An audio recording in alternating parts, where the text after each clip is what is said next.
क्या देखते हैं, अगला हमारा गुणधर्म कौन सा है। अगला गुणधर्म जो हम पढ़ेंगे वो है क्वथनांक का उन्नयन।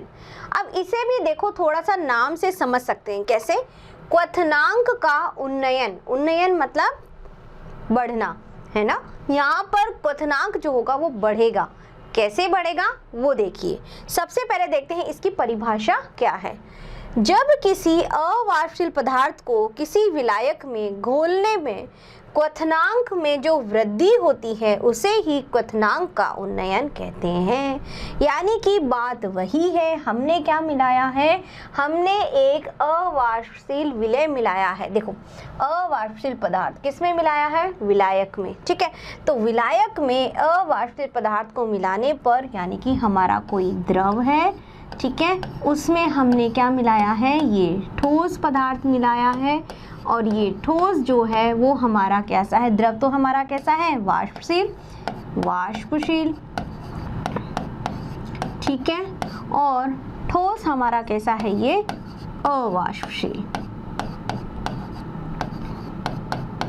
अब हुआ क्या है यहाँ पर हुआ ऐसा है कि जब हमने यहाँ द्रव में इस ठोस को मिलाया जो कि अवाष्पशील है, तो क्वथनांक में क्या हो गई है, वृद्धि। उन्नयन मतलब वृद्धि।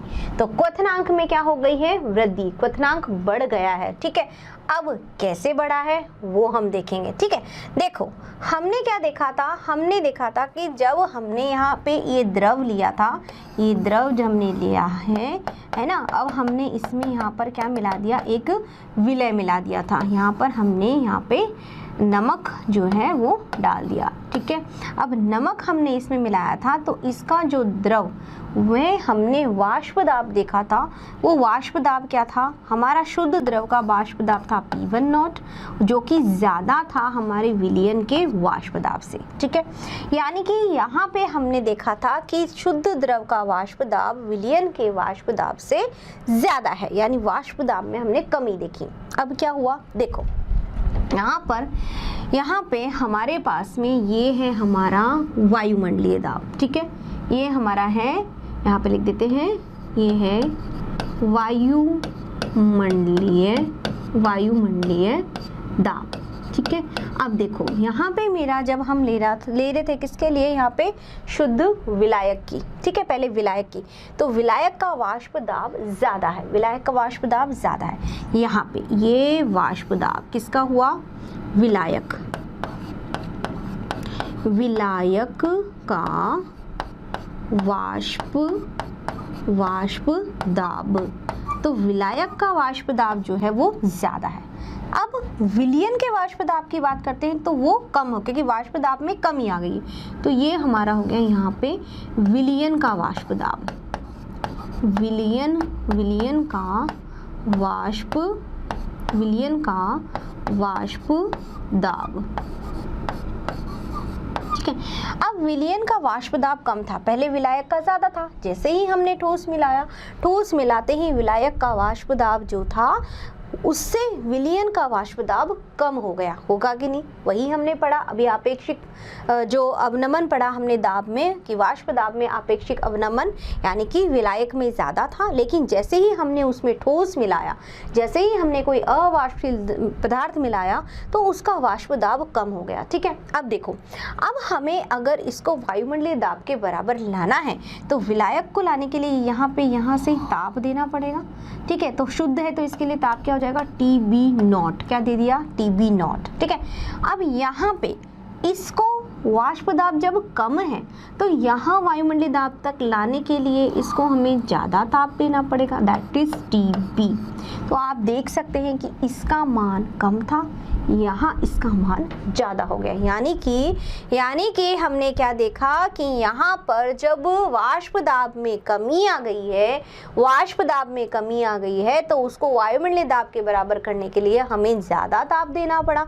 तो हम साफ साफ देख सकते हैं कि यहाँ पे TB0 का मान TB से कम है। किसका मान ज़्यादा है, इसका ज़्यादा है, यानी कि TB का मान TB से कम है। और हमें पता है, क्या पता है बच्चों, कि वाष्प दाब ये मैं पहले भी पढ़ा चुकी हूँ आपको। वाष्प दाब व्यक्रमानुपाती है किसके? क्वथनांक के, है ना। देखो क्वथनांक हम पढ़ चुके हैं। क्वथनांक का मतलब क्या होता था कि जब हम उसको ताप दे रहे हैं, उस ताप पर वह द्रव से गैसीय अवस्था में परिवर्तित हो रहा है, और कब होगा? जब वायुमंडलीय दाब उसके वाष्प दाब के बराबर हो जाए, ठीक है। तो उसके लिए ताप देना पड़ता है, तभी तो ऐसा होगा, ऑटोमेटिक अपने आप तो नहीं होगा ना। तो ताप हमने जब दिया तब उस केस में जो विलायक का वाष्प दाब था वो कैसा था? ज्यादा। और हमने जैसे ही विलय की मात्रा इसमें मिलाई अवाष्पशील विलय की, तो वाष्प दाब कम हो गया। अब इसको वायुमंडलीय दाब तक लाने के लिए हमें ताप ज्यादा देना पड़ा, तो इसका मतलब इसका क्वथनांक जो होगा वो ज्यादा आएगा विलायक की तुलना में। तो विलायक की तुलना में विलयन का जो क्वथनांक है वो क्या हो गया? बढ़ गया, ज्यादा हो गया, बढ़ गया। इसी वजह क्वथनांक का उन्नयन हो गया, क्वथनांक बढ़ गया, ठीक है बच्चों। तो यहाँ पर हमने देखा कि यहाँ पे जो है वो विलयन का वाष्प दाब विलायक से क्या होता है? कम होता है। इसलिए जब हम इसको ताप देते हैं तो क्वथनांक की जब बारी आती है तो यहाँ पर ताप हमें विलयन के लिए ज़्यादा देना पड़ता है, क्योंकि इसका वाष्प दाब कम है। ताप ज़्यादा दिया तब जाकर के ये वायुमंडलीय दाब के बराबर हुआ, जब इसका क्वथनांक आया और यह दूसरी अवस्था में परिवर्तित होने के लिए तैयार हो गया, ठीक है। अब देखिए, अब ये तो बात हुई किसकी? क्वथनांक में वृद्धि या उन्नयन की। आप आराम से देख सकते हैं कि किसी अवाष्पशील पदार्थ को विलायक में घोलने पर जो क्वथनांक है उसमें वृद्धि हो जाती है, उसे ही हम कहते हैं क्वथनांक का उन्नयन, ठीक है बच्चों। ये तो हुई बात परिभाषा की। अब हम इसको देख लेते हैं, इसको कैसे सॉल्व करते हैं वो भी हम देखते हैं, ठीक है। अब हम क्या करेंगे? अब हम करेंगे जो हम पढ़ रहे हैं, यानी क्वथनांक का उन्नयन का हम निकालेंगे सूत्र, यानी कि इसका फॉर्मूला कैसे निकलता है, ठीक है। देखिए यहाँ पर हमने क्या देखा? हमने ये देखा कि जब हम अवाष्पशील द्रव को मिला रहे हैं, है ना, अवाष्पशील पदार्थ को जब हम द्रव में मिला रहे हैं तो वाष्प दाब में क्या हो रही है? वाष्प दाब में कमी आ रही है, जिससे कि क्वथनांक जो है वो बढ़ जाता है, ठीक है, यानी क्वथनांक में वृद्धि हो जाती है, ठीक है। यानी कि हमने देखा कि जो विलयन का क्वथनांक है वो क्वथनांक विलायक के क्वथनांक से ज्यादा है, ठीक है। यानी कि हमने देखा कि TB किसका है? हमारा विलयन का क्वथनांक, ठीक है, जो कि ज्यादा है। किससे ज्यादा है? विलायक, शुद्ध विलायक के क्वथनांक से, ठीक है। तो यानी कि यहाँ पर हम इसको इस तरह से लिख सकते हैं। कैसे लिख सकते हैं? ये लिख सकते हैं कि TB माइनस TB नॉट, ये क्या हुआ? ये हुआ हमारा डेल्टा TB। यानी कि हमारा जो है यहाँ पर विलयन का क्वथनांक विलायक के क्वथनांक से ज़्यादा है, ठीक है। अगर इनमें अंतर, यही तो हमें ज्ञात करना है, क्वथनांक का उन्नयन, यानी कितनी इसमें वृद्धि हुई है, वो क्या है? Delta TB। अब आपकी यहाँ पे जो डेल्टा TB है वो किस पर निर्भर करती है? वो निर्भर करती है विलय की मात्रा विलायक में कितनी है ना। ये निर्भर करती है विलय की मात्रा विलायक में, और विलय की मात्रा विलायक में यानी कि भाई जितना ज़्यादा हम विलय मिलाएंगे उस केस में वहाँ पर क्या होगा? वाष्प दाब जो होगा वो उतना ही कम होगा। वाष्प दाब कम होगा तो उसको वायुमंडलीय दाब के बराबर लाने के लिए हमें उतना ही ज़्यादा ताप देना पड़ेगा, मतलब कि क्वथनांक जो है वो बढ़ जाएगा, ठीक है। अब ये किस पर निर्भर कर रहा है? विलय की मात्रा पर ही तो निर्भर कर रहा है भाई। जितना ज़्यादा विलय मिलाओगे ये केस हमें को उतना ही देखने को मिलेगा, यानी ताप में उतनी ही ज़्यादा वृद्धि देखने को मिलेगी। तो विलय किस में मिला रहे हैं? विलायक में, है ना। और विलय की मात्रा विलायक में हमारी क्या कहलाती है? ये आपको अच्छे से याद है, हम इसको पढ़ते आए हैं बच्चों। क्या है ये? मोललता। क्या है? मोललता, ठीक है। और हमको पता है क्या कि मोललता M बराबर, मोललता बराबर का क्या होता है? विलय के मूल बटे में विलायक का द्रव्यमान, मान, यानी कि 1 किलोग्राम विलायक में कितने विलेय के मोल उपस्थित हैं, इसे ही हमने क्या कहा था, मोललता, जो कि हम सांद्रता के पद में पहले से ही पढ़ चुके हैं। ठीक है, तो यहाँ पर कितने क्वथनांक में वृद्धि होगी ये डिपेंड करता है कि आपने कितने विलेय की मात्रा मिलाई है। अब विलेय की मात्रा किस में मिलाई है, विलायक में, उसको किससे करेंगे हम, मोललता से। क्या बोलते हैं, मोललता। ठीक है, ये याद रखिएगा, मोललता। और यहाँ पर विलेय के कितने मोल आपके विलायक में उपस्थित हैं उसको कहते हैं मोललता। ठीक है, तो m बराबर विलेय के मोल यहाँ पर और बटे में विलायक का द्रव्यमान हमारी क्या हो गई, मोललता। तो डेल्टा टीबी मैं ऐसे लिख सकती हूँ, क्या, डेल्टा टीबी किसके समानुपाती हुआ, यहाँ पर मोललता के। ठीक है, अब इसको अगर हमें इक्वल करना है, टीबी बराबर क्या हो जाएगा, KBM। ठीक है, ये हमारा फॉर्मूला निकल के आ गया। ठीक है, अब यहाँ पर KB क्या है, AB है हमारा क्वथनांक उन्नयन स्थिरांक। क्या है ये हमारा, ये है क्वथनांक उन्नयन, है ना, क्वथनांक उन्नयन स्थिरांक। ठीक है बच्चों, तो ये है हमारा क्वथनांक उन्नयन स्थिरांक। ठीक है, अब देखो m यहाँ पर हमारी क्या है, मोललता।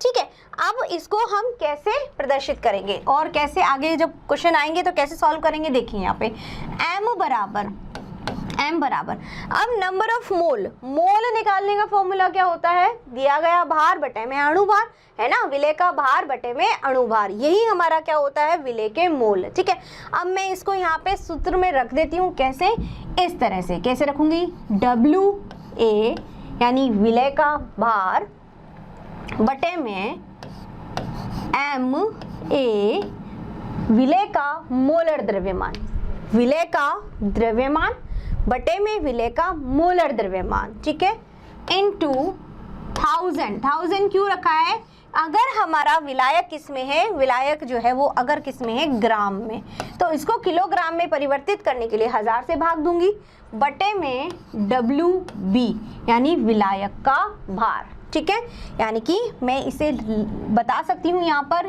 WA हमारा क्या है, देखो लिख देती हूँ मैं, आपको इजी रहेगा।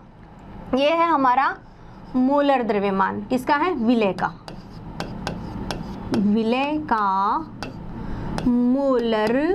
मोलर द्रव्यमान।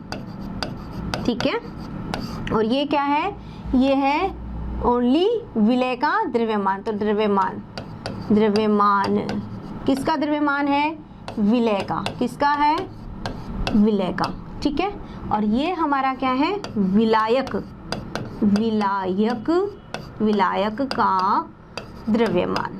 ठीक है, अब ये वैल्यू में यहाँ रख देती हूँ। ठीक है, क्या हो जाएगा मेरा, यहाँ पे देखिए डेल्टा TB बराबर क्या हो जाएगा, 1000 into KB into WA upon MA into WB। ठीक है, क्लियर।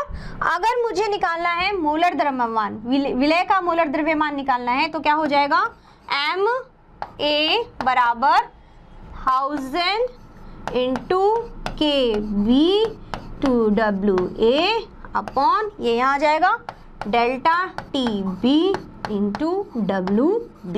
ठीक है, तो ये हमारी सारी कैलकुलेशन हो गई क्वथनांक में उन्नयन की। ठीक है, फिर से मैं आपको एक बार बता देती हूँ, यहाँ पे क्वथनांक में उन्नयन यानी वृद्धि, जब हमने किसी ठोस अवाष्पशील पदार्थ को वाष्पशील पदार्थ में जब हमने डाला तो वहां पर वाष्प दाब में कमी हो गई। जब वाष्प दाब में कमी हुई तब हमने उससे ज़्यादा ताप देना पड़ा वायुमंडलीय दाब के बराबर लाने के लिए। यानी कि यहाँ पर हमारा जो विलायक था उसका अगर हम बात करें क्वथनांक जो है वो विलयन के क्वथनांक से कम है। ये विलयन का क्वथनांक है, ये विलायक का क्वथनांक है। तो विलायक का क्वथनांक जो है वो कम है और विलयन का क्वथनांक ज्यादा है। क्यों ज्यादा है? क्योंकि यहाँ हमें ज्यादा ताप देना पड़ा, तो इसको हम डेल्टा TB लिख सकते हैं। और ये निर्भर करता है विलेय की कितनी मात्रा पर, क्योंकि जितनी मात्रा मिला रहे हैं तभी तो क्वथनांक में वृद्धि हो रही है। और ये निर्भर कर रहा है विलेय की मात्रा किसमें, विलायक में। तो इसको हम विलय की मात्रा विलायक को पढ़ते हैं मोललता में, जो हम पहले पढ़ चुके हैं। अब मोललता कैसे निकालते हैं? विलय के मोल बटे में विलायक का जो भी द्रव्यमान है, और अगर हमारे पास द्रव्यमान ग्राम में दिया हुआ है तो हम क्या करेंगे, यहाँ पर मोललता जब निकालेंगे तो उसको 1000 से भाग दे देंगे। ये सारी वैल्यू मैंने इसमें रख दी डेल्टा टी बी इक्वल के बी एम में। अब यहाँ से मैं जो किसी की भी वैल्यू है वो निकाल सकती हूँ। के बी कॉन्स्टेंट है जो हमें गिवन होगा, ठीक है। चलिए, तो ये बच्चों बातें थी हमारी क्वथनांक में उन्नयन की, ठीक है। अब इसका एक ग्राफ भी देख लेते हैं, क्वथनांक में उन्नयन जो है इसका ग्राफ कैसे बनता है, ठीक है। देखिए यहाँ पे यहाँ पे हमने क्या ले लिया, ये हमने ले लिया ताप, टेम्परेचर, ठीक है, टेम्परेचर। और यहाँ पर ये है हमारा P यानी कि वाष्प दाब, ठीक है, वाष्प दाब, ठीक है, ये वाष्प दाब है। और यहाँ पे मेरे पास में ये हमारा है वायुमंडलीय दाब। क्या है?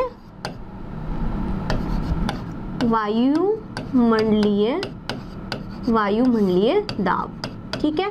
अब क्या होगा, यहाँ पे मेरे 2 पॉइंट मैंने रख लिए। क्या रखा है? पहले मैं यहाँ पे रख रही हूँ मेरा विलयन और विलायक, 2 बात कर रहे हैं हम। यहाँ पे मेरा वाष्प दाब किसका ज़्यादा है? यहाँ पे मेरा वाष्प दाब जो है वो किसका ज़्यादा होगा? जब बढ़ रहा है, वाष्प दाब बढ़ रहा है, घट रहा है, घटता है। कब मिलाने पर? ठोस मिलाने पर, यानी कि मेरा विलायक का वाष्प दाब ज़्यादा है, ठीक है। तो ये मेरा वाष्प दाब है यहाँ पे विलायक का। तो विलायक का वाष्प दाब जो है वो मेरा बढ़ रहा है, ताप देने पे बढ़ रहा है, यहाँ पे मेरा ये इसके बराबर आ गया, ठीक है। तो ये यहाँ पे इस पॉइंट पे मान लीजिए ये मेरा है विलायक का वाष्प दाब, ठीक है। ये है मेरा विलायक, है ना। अब यहाँ पे विलयन का वाष्प दाब जो है वो मेरा कम हो गया, ये विलयन, ये क्या है? विलयन। तो विलयन का वाष्प दाब, अब इसको यहाँ वायुमंडलीय दाब देने के लिए मुझे ज़्यादा ताप देना पड़ रहा है। तो इसके लिए जब वैल्यू कैलकुलेट करेंगे, यहाँ पर ये देखो, ये टेम्परेचर है और ये इसके लिए टेम्परेचर है, ठीक है। तो ये मेरा है विलायक के लिए, तो ये क्या है मेरा? ये टी बी नॉट, और ये क्या है? T B. तो डेल्टा टी बी, इन दोनों के बीच का डिफरेंस क्या हुआ? डेल्टा टी बी, ठीक है बच्चों। तो यहाँ पर ये विलायक है और ये मेरा क्या है? विलयन है, विलयन है। तो यहाँ पे जो वाष्प दाब है वो विलायक के लिए ज़्यादा है। जब इसको वायुमंडलीय दाब करने के लिए मुझे जो ताप देना पड़ रहा है बढ़ रहा है, तो यहाँ से जब मैंने इसको पॉइंट मिलाया तो ये मुझे इसका ताप आ गया, ये क्वथनांक आ गया, ठीक है। और जब मैंने विलयन के लिए देखा तो विलयन के लिए मुझे इसकी अपेक्षा ताप यहाँ से बढ़ रहा है, तो यहाँ ज़्यादा देना पड़ा। तो इन दोनों के बीच का ये हो गया डेल्टा टी बी डिफरेंस, ठीक है। तो इस तरह से हम ग्राफ से इसको समझ सकते हैं, जान सकते हैं। और इसके अलावा जो मैंने फॉर्मूला, जो सूत्र बनाया, उससे हम बहुत सारे न्यूमेरिकल सॉल्व कर सकते हैं, ठीक है बच्चों। तो ये कहानी थी हमारी किसकी? ये सारी बातें थी हमारी क्वथनांक में उन्नयन यानी अणु संख्या गुणधर्म के बारे में हमने पढ़ा।